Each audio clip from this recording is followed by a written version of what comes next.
Hi, my name is Nishant and आज हम पढ़ेंगे functions. So, it's exactly what the name suggests. It's a function that if you give it an input, it throws an output. So in between, there's a transformation that happens. It may be magic or something. So suppose I give you an example of fx is equals to x squared. So, if I give you an input x is equals to 1, it is going to give me f of 1 is equals to 1.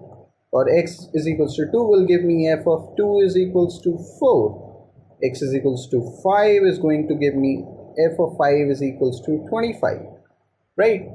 So there are two things that are happening here. One is you're picking an x, right? And second is you're getting a y. Okay, so sometimes y is generally called as y is equals to f of x. They're same, exactly the same. So these two things are important. One, where are you getting this x? And second, where are you getting this y? So all the values or variables for which the function is defined is called the domain. Okay, domain is all the values of x such that f of x is defined. Okay, so suppose if I had this example, f of x is equals to x square, the same example that we started with. This is defined for all the real values of x, right? Minus infinity to infinity, you take any value, it's a parabola like this. Y is equals to x squared, correct? Where 1 gives you 1, 2 gives you 4. I'm sorry about the curve, it doesn't exactly look like a parabola. Let me redraw it, see if I can do any better. I think, is it any better? Maybe or maybe not, but you get the idea, right? So the idea is for what values of x it is defined, that we call a domain. The next thing that we talked about was y. Where are we getting this y from? And just like any other thing in maths, we have a special name for this as well. This is sometimes called range of f. So what is range? Range is all the values of f of x, right? Or you can say the set of f of x, all the values of f of x. So each value in x gives us a value f of x, and the set of f of x is called the range, and the set of all the x's is called the domain. Okay, so let me take another example so that you get the idea of domain and range and functions in particular. So suppose f of x is equals to x squared plus 3x plus 1. So this function is also defined on all the real values of x, right? You can throw any input from minus infinity to infinity and it will give you a unique outcome. Okay, so such that f of 1 is going to give you 1 squared plus 3 into 1 plus 1, which is 5. And f of 2 is going to give you 2 squared plus 3 into 2 plus 1 is equals to 7 plus 4 is equals to 11, right? Okay, and just to clarify, these 1 and 2 are coming from the domain, and these 5 and 11 belongs to range. Okay, so now when you are comfortable with domain and range, let me define mathematically what a function is.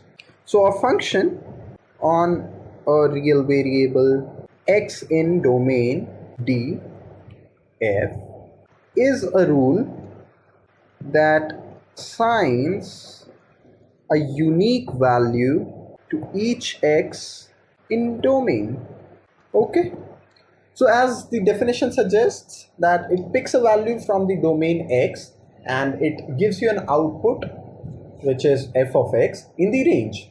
All right, so one key thing that I want to emphasize on is the unique value to each x in domain.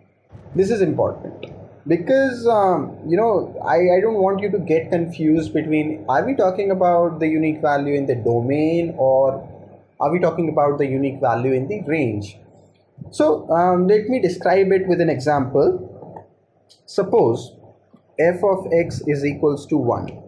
Well, it's a constant function and it is also defined on all the real values of x on the real line. So it's for x belonging to minus infinity to infinity. This is defined. There's no problem in that. And for all values of x, suppose f of minus 5 also gives you 1 and f of 75 also gives you 1, right? There is no difference. So that is a valid function. There is no problem in that. For each value in x, even if it gives you a different or the same outcome in y, there is no problem in that. But I'll tell you where the problem comes. Suppose I give you y is equals to root of x. Okay, so for f of also this is also called f of x. I hope I just want you to get clear with this, that f of x is y in fact. So f of 1 is going to give you 1, f of 2 is going to give you root 2. And by the way, this function is only defined for the positive values of x, because I hope you know that under root के अंदर negative is not allowed because it gives you complex number.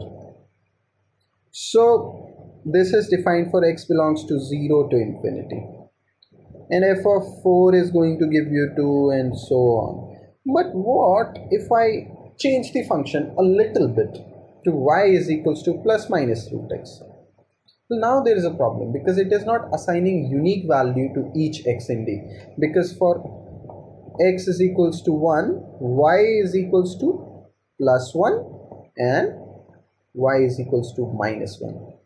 This is not a unique value that we are assigning for each x in D. For each x in D we are getting two values. So that is not possible. That is not a function. Here we talk about a function on a real variable x in domain df is a rule that assigns unique value to each x in domain. So here we have a unique value, no problem in that. Here we have a unique value for each x in domain, but here is a problem. Sometimes we get 1, the other times we get minus 1. That is wrong. Alright, so that was it about functions. Okay, so in the next video I'm going to talk about a couple of examples of what are the kind of questions that you can expect or you might find in the readings. Alright, thank you. See you in the next video.